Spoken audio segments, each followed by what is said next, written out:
what came from the Super Nintendo Classic, Ian, was a new game, kind of, sort of. A new game. Star Fox 2. Star Fox 2. And IGN reviewed it like a bunch of crap bags. Well, one guy did. One guy. It resulted in the biggest tweet I've ever had. And what was my... remember what I don't know. I said, you cannot review Star Fox 2 with a modern gaming mindset. And I saw a lot of other people with the same... yeah.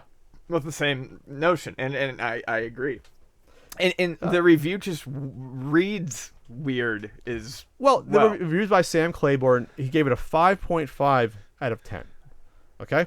I will say this. I haven't had a chance to play it. I've been busy with real life stuff, unfortunately. And I've been busy with working on other stuff.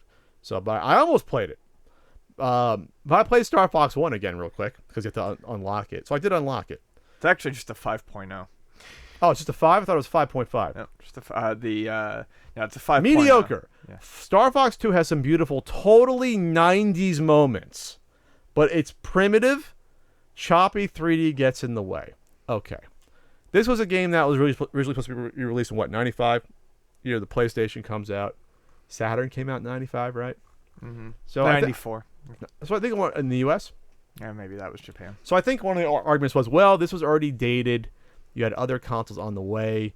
They canceled this because they weren't satisfied with it. You hear all these fucking things because they wanted to focus on 3D to compete, so they wanted to focus on Star Fox 64 instead of this. But regardless, this is a game from 95 on a system from 91. So when you say something's primitive in a review, are you saying it's primitive for the time it came out or primitive from today's standards? Because if you say it's primitive from today's standards, you automatically, in my opinion, should not be reviewing any retro game ever. Right. Because then, is all Atari 2600 games primitive to you because the graphic style is 40 years old?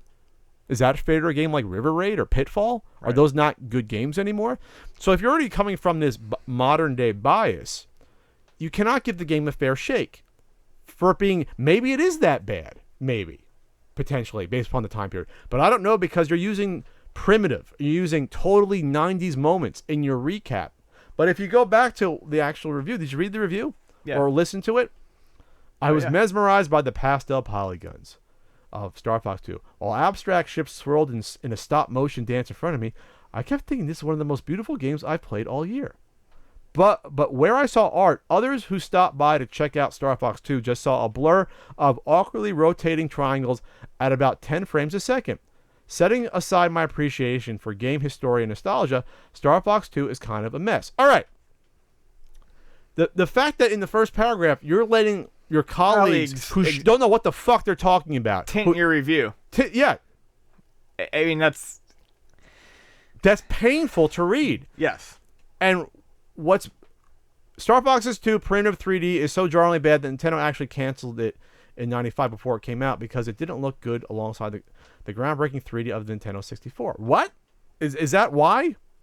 Is that why? Is he sure that's why it was canceled? Is he? I don't know. And in the review also, it makes it's like he's painting himself to be better because he can enjoy it, but the other people can't. I just don't know what angle he's really trying to come from on this review. As a reminder, the N64 came out in the U.S. at least in September of 96. Yes. So I'm not sure. I mean, you hear reasons why they wanted to cancel this. Maybe they weren't satisfied with it. Maybe they want to focus on. But this could have sold well had it come out. But I'm going to ask everyone out there this. By the way, very few people agreed with this review. Like very few on my timeline. The reason why it got like 2,000 likes, most people agreed with that. You cannot go into it this way. Right. But I will say this. If you gave this game, by the way, the other reviews I saw, even if they weren't, I think Games Radar gave it a 7 out of 10. They gave it a 7 out of 5. And 7 out of 5? They could have... Say 7 out of 5? No, they gave it a 3.5. They gave it a 3.5 out of 5. Or 7. And they probably could have rated it lower, but the way they went about writing the review... Was it a proper frame? Was in the proper frame of reference. But what I kept seeing from reviewers... some refused to give it a score because they figured they couldn't because it was supposed to come out 20 years ago.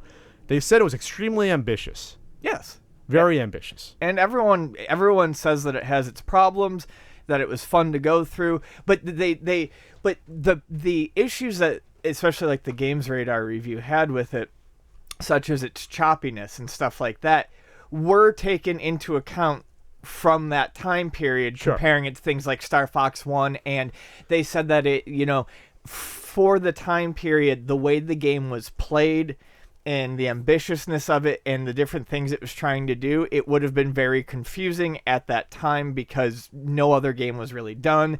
They also said that trying to navigate an open world 3D space with just a D-pad was very hard to do.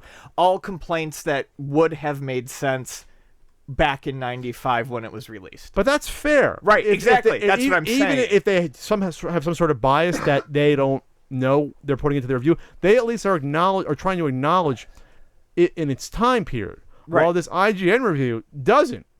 And this review is also terrible because it doesn't actually explain what really the game is, like how it functions. Right, the Games Radar one does, and that's where it's also easy to kind of see where, okay, this could be fun, but you also understand where it could fall apart.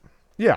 Like for example, if you don't think all the real-time strategy stuff really works in a game like this, Yeah. that's fair. But focus on not the fact that the frame rate and polygons look weird. Because if you said that, you had to have said the same thing with Star Fox, right? From a few years before. Because it's not like the frame rate on Star Fox was more than like 13 a second. Was that ever the smoothest experience? No. But we accepted it because in the time it came out, it was incredible to have that on anything, on a computer or console, to have a game like Star Fox. So if you want to make the argument that within those few years of time between that and the sequel when it was supposed to come out, that gaming had progressed so much, I'll listen to that. But you have to say that. Right. That by 95, you can no longer put out a game like that. I just want to point out that this also, to me, kind of really makes the IGN review suspect. The verdict. Oh, okay. Blah, blah, blah, blah. Those just taken. Here we go. This will make sense. The control and frame rate problems make Star Fox 2 the worst game in the SNES Classic Edition. While others in the collection have controls and graphics that didn't age well, in parentheses, Super Mario Kart and F-Zero come to mind. What the fuck is wrong with the controls and graphics of either of those games? Nothing. I mean, Vonnie and I literally played probably 3 rounds of Mario Kart. That's like the first thing we did. And I actually said, I am surprised by how well this game still handles. It's incredibly smooth. Yes. Incredibly. F-Zero controls perfectly. It controls perfectly. You might have to figure out what are the 4 racers, because they all drive differently because of the weight ratios and how they skid. It controls perfectly. I just reviewed it for a certain guidebook. I gave it a 4.5 out of 5. And I like F-Zero a lot, but I mean, so I take issue with that. But yeah, I mean, honestly, that shows he's not but honestly, Super Mario Kart. He's not qualified to review any retro game. You're not, Mr.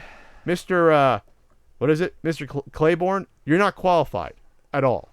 There was also an issue that I tweeted at. Your badge and your gun, please. Yeah. Your controller and your Nintendo Power on the desk. There was also the Kotaku review of the SNES Classic, where he basically said that most of the NES games were trash, and I called him out. Oh yeah. I remember that.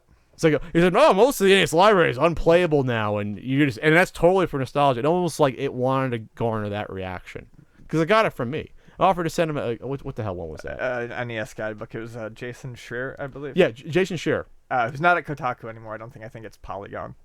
You sure? I think he is. I don't know. I don't follow it. But anyway, I offered to send him a book. Which I think is the diplomatic way of Jason doing Schreier. it. Yeah. Okay. No, he's at Kotaku. He's a news editor. Okay. And maybe he didn't like me calling him out publicly, but that was an awful thing to say about my library of games. Yeah, I said, there's bad games in any system, but the proportion is probably the same as other systems. I think the Super Nintendo doesn't have shovelware in that system. I think it has more shovelware than the NES. Want to learn about teeth and how to protect them? Sounds like a fun time. Okay, that's... Yeah. All right. See my point, though? Yes. Am I rambling? Yes. Okay. You are. Oh, and then by the way, Polygon says stealing Star Fox 2 was okay in an article. I thought that was cute. Yeah. They're like, oh, it's a gray area if you download the ROM. It's not. And no one's going to go to jail. And Pat and I have said a billion times before. Emulate away, whatever. I mean, Yeah, I don't care. we don't give a But shit. you can't say it's perfectly fine. But yeah, it's not legal. Just because we're all cool with it doesn't mean Yeah. it's legal. We all, you can jaywalk in front of a cop. Doesn't mean he's going to give you a ticket. Right. It's acceptable. Doesn't mean it's legal. All right.